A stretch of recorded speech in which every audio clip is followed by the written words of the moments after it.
আসসালামু আলাইকুম, welcome to হালকাস্টাইন। So আজকে তোমাদের সাথে আমি পরিচয় করা দিব যে আমি এনডিসিতে চান্স না পাওয়ার পরে যে প্রচন্ড ডিপ্রেস, প্রচন্ড ভাঙ্গে পড়লাম। তারপরে আজকে এই পর্যন্ত নিয়ে আসার পিছন দিকে যে একজন মাস্টার মাইন্ড ছিলেন, যিনি হলো আমাকে নিজ হাতে তৈরি করছেন।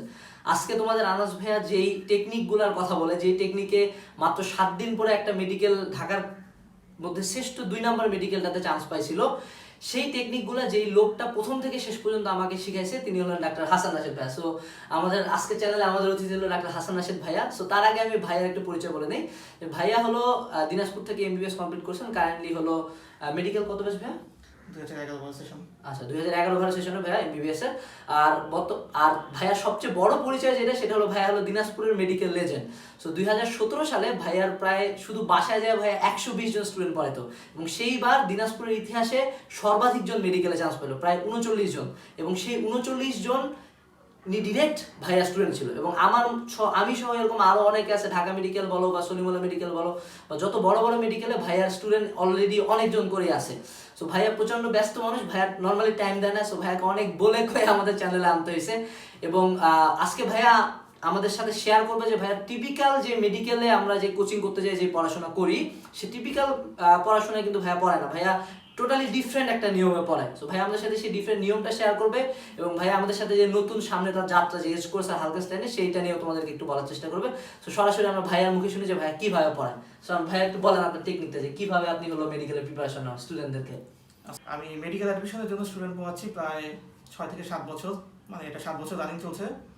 তো আল্লাহ রহমতে বিভিন্ন মেডিকেল মিলে আমার 100-র বেশি স্টুডেন্ট বিভিন্ন সরকারি মেডিকেল কলেজে পড়াশোনা করতেছে। তো ট্রেডিশনাল যে মেথডে বিভিন্ন কোচিং পড়ায়, বা আমাদের দেশে আমরা মেডিকেল কোচিং বলতে যেটা বুঝি, তার বাইরে গিয়ে আমি কিছু এক্সট্রা জিনিস করার চেষ্টা করছি, যেটা আসলে বাস্তব ক্ষেত্রে দেখা যায় যে খুব কাজ করে। তো সেটা আমি একটু আসলে সংক্ষেপে বলার চেষ্টা করি। তো প্রথমত আমাদের জানতে হবে যে মেডিকেল কোচিং তো অনেকেই করে, প্রায় কয়েক হাজার, তারও বেশি স্টুডেন্ট মেডিকেল কোচিং করতেছে। তো এর মধ্যে হলো চান্স পায় কতজন? অনলি 3500 থেকে 4000 জন। কারা মেডিকেলে আসলে চান্স পায়? মেডিকেলে চান্স পায় তারাই যাদের ইনফো সবচেয়ে বেশি মনে থাকে। তুমি কতটুকু অ্যানালিটিক পাওয়ার তোমার আছে, তুমি কতটুকু বুঝতে পারো, এগুলো আসলে মেডিকেলে জাজ হয় না। মেডিকেলে জাজ হয় যে তুমি কি ইনফো পড়ছো, তুমি সেটা ডেলিভারি দিতে পারতেছো কি পারতেছো না।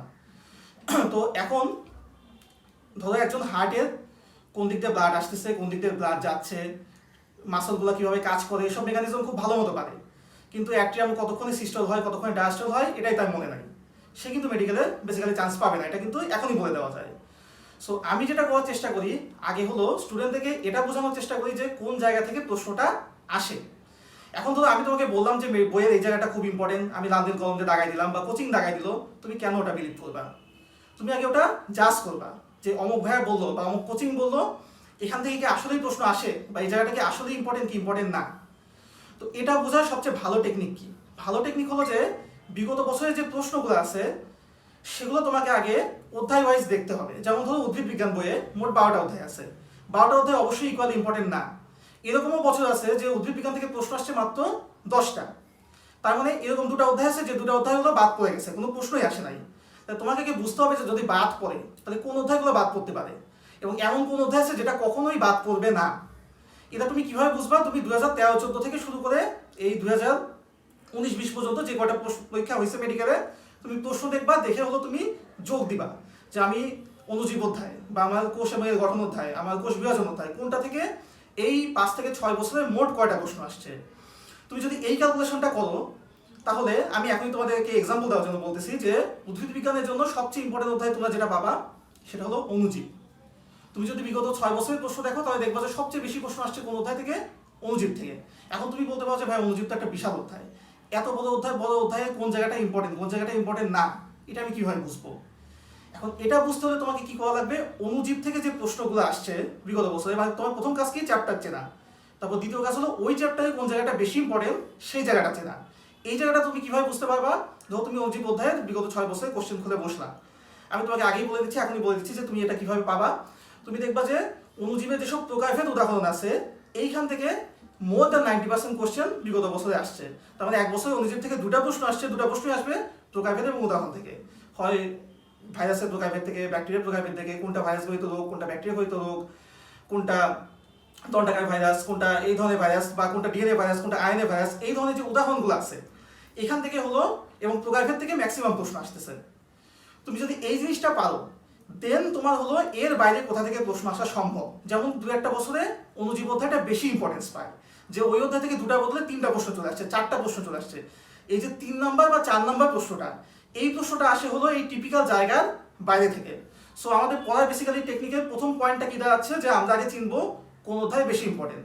এটা করতে গিয়ে আমরা কি পেলাম, সবচেয়ে বেশি ইম্পর্টেন্ট অধ্যায় হলো অণুজীব। দেন আমরা চলে গেলাম 2 নাম্বার পয়েন্টে, অণুজীব অধ্যায় কোন জায়গাটা বেশি ইম্পর্টেন্ট, আমরা কি পেলাম যে প্রকারভেদ এবং উদাহরণ।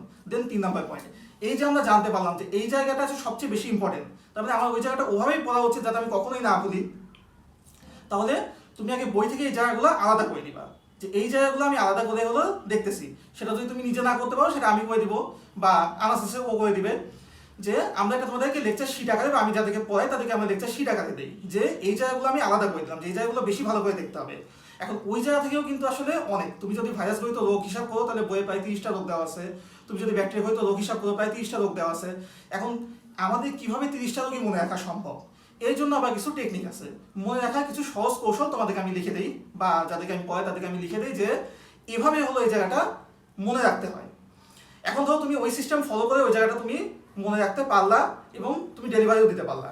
তখন একটা কোশ্চেন দাঁড়ায় যে ভাইয়া আমাদের তো লাখ খারাপ হতে পারে যে অণুজীব থেকে 4টা প্রশ্ন চলে আসলো, দেন আপনার এই ফরম্যাটে 3টা প্রশ্ন আসলে, একটা প্রশ্ন বাইরে থেকে আসলো, সেই প্রশ্নটা কোথা থেকে আসবে এটা আমি কিভাবে বুঝবো? হ্যাঁ, সেটা বোঝারও একটা সিস্টেম আছে।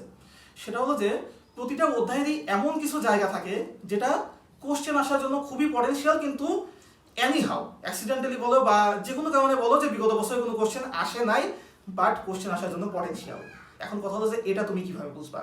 এটা আসলে বেসিক্যালি তারাই বুঝতে পারে যারা দীর্ঘদিন ধরে মেডিকেলের প্রশ্ন নিয়ে কাজ করতেছে, প্রশ্ন অ্যানালাইসিস করতেছে, 6-7 বছর ধরে প্রশ্ন দেখতেছে।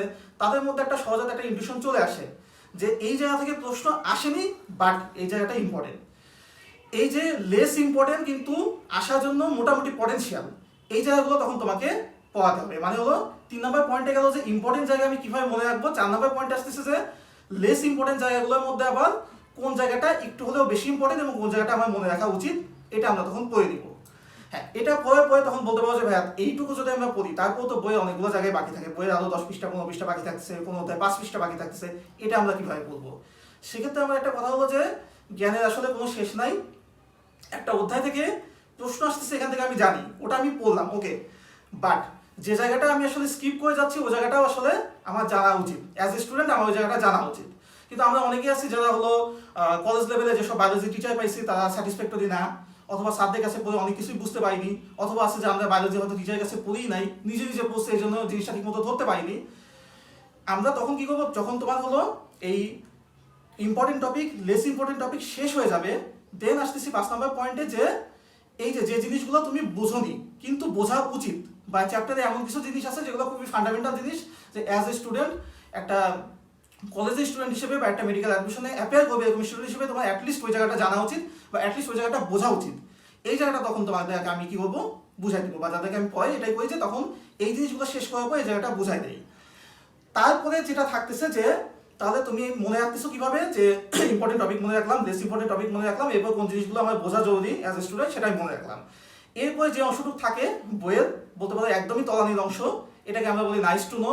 যে তুমি যদি মনে করো যে এটা আমি মনে রাখতে পারবো ভাইয়া, আমার মেমোরি খুবই ভালো, বা আমার জানার আগ্রহ অনেক বেশি, আমি এটা জানতে চাই, আমি এটা মনে রাখতে চাই, তুমি এটা মনে রাখবা। কিন্তু তুমি যদি মনে করো যে না ভাই আমি আমার ক্যালিবারে এটা হচ্ছে না, আমি ওটা রাখতে চাচ্ছি না, দেন লিভ ইট।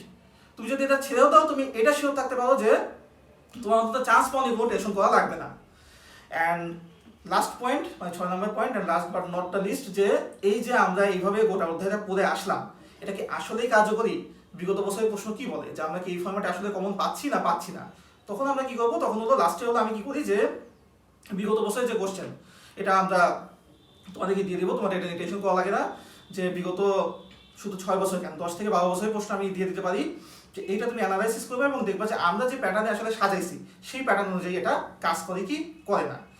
বেসিক্যালি এটাই আমার সিস্টেম। যাই হোক, আমি আসলে খুব সংক্ষেপে বললাম, এরপর যখন তোমরা কোর্সটা করবা বা ক্লাস করবা তখন আরো বিস্তারিত জানতে পারবা। ওকে, থ্যাংক ইউ। আচ্ছা, সো এখন যেটা কথা হলো যে ভাইয়ার সিস্টেমটা যদি আবার আমি সামারাইজ করি, প্রথম পয়েন্ট হলো যে ইম্পর্টেন্ট চ্যাপ্টার বার করা, এবং আমরা যে লেকচার শিটটা দিব। আচ্ছা, ভালো কথা, ভাইয়ার সাথে আমরা হলো এজ কোর্সে আমরা প্রি মেডিকেল কোর্স চালু করছি, এবং ভাইয়া খুব জলদি আমাদেরকে বলছে যে হালকাস্টাইনের সাথে তিনি হলো যেটা মেডিকেল অ্যাডমিশন কোর্স, হালকাস্টাইনের মেডিকেল উইংটাও তিনি হলো চালু করবেন, তার হাত ধরে চালু হবে। সো আশা করি এটা খুব জলদি চালু হবে। এখন ভাইয়া যে 6টা পয়েন্ট আমি সামারাইজ করি, যে প্রথমে হলো ইম্পর্টেন্ট চ্যাপ্টার জানা। আমি তোমাদেরকে যে লেকচার শিটটা দিব এজ কোর্সের প্রত্যেক ক্লাসের শেষে, সেটা হলো যে ইম্পর্টেন্ট চ্যাপ্টার জানা, চ্যাপ্টার থেকে মেডিকেলে বিগত বছর কয়টা কোশ্চেন আসছে সেটা হলো তার ইম্পর্টেন্টের নির্দেশক। 2 নম্বর হলো চ্যাপ্টারের সবচেয়ে ইম্পর্টেন্ট টপিকগুলো বলে দেওয়া। 3 নম্বর পয়েন্ট হলো ওই ইম্পর্টেন্ট টপিকগুলো কিভাবে মনে রাখবে, এটার জন্য ভাইয়ার কিছু ছন্দ আছে, কিছু ছক আছে, কিছু নোট আছে, সেগুলো শেয়ার করব। 4 নম্বর পয়েন্টে আমরা হলো ওই চ্যাপ্টারের less important topic but potentially important, অন্যবার আসতে পারে, সেই জিনিসগুলো তোমাদেরকে দিয়ে দিব। লাস্ট বাট নট লিস্ট, যে নাইস টু নো, যেগুলো হলো কখনো আসতে পারে না, যদি তোমার মাথা ভালো থাকে তুমি নিবা, অর্থাৎ চ্যাপ্টারে একটা গ্ল্যান্স দিয়ে দিব আমরা, যে এই চ্যাপ্টারে কোন কোন অংশগুলো তুমি চাইলেও বাদ দিতে পারো, বাট যদি মনে থাকে থাকবে। এবং লাস্ট বাট নট লিস্ট, যে আমাদের যে এতগুলা টেকনিক তোমাকে শিখাইলাম, এই টেকনিক থেকে আদৌ মেডিকেলে কমন আসে কিনা, সেই জন্য তোমাদেরকে আমরা কোশ্চেন সলভ করে দেবো। এই জিনিসগুলো তোমরা হলো আমাদের ক্লাসে পাবা, আমাদের যে কোর্সের যে ক্লাস হবে সেটাতে পাবা, আমাদের হালকাস্টাইন কোচিং সেন্টারে পাবা, এবং আমরা লেকচার শিটের পিডিএফ আকারে দিয়ে দিব, এবং কোচিং সেন্টারে ডিরেক্ট তোমাদের হাতে লেকচার শিট দেবো। সো আশা করি তোমাদের প্রত্যেকের সাথে আমাদের প্রি অ্যাডমিশন কোর্সে সরাসরি দেখা হবে, এবং ভাইয়ার কাছে তোমরা সবাই পড়বা। আসসালামু আলাইকুম।